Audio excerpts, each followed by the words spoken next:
Korido at buhay na pinagdaanan ng tatlong prinsipeng magkakapatid na anak ng Haring Fernando at ng Reyna Valeriana sa Kahariang Berbania. Aralin 22, ang himutok ni Don Pedro. Saknong 832 hanggang 856. Lubhang nahihirapan ang puso ni Doña Leonora dahil sa paghihintay kay Don Juan. Hindi nawawala sa kanyang isip ang pag-asang babalik si Don Juan. Samantala, si Don Pedro ay naghihintay rin at umaasang mamahalin siya ni Doña Leonora pagdating ng panahon. Habang may dalawang pag-ibig na nagdurusa, naghihintay at umaasa, si Don Juan naman ay may ibang babae ng pinaglalaanan ng pag-ibig.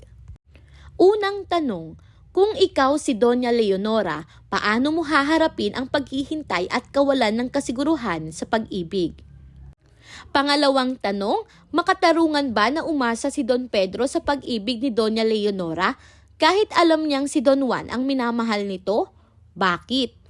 Mahalagang kaisipan, ang tunay na pag-ibig ay hindi nasusukat sa tagal ng paghihintay, kundi sa katapatan at katotohanang ipinaglalaban habang lumilipas ang panahon.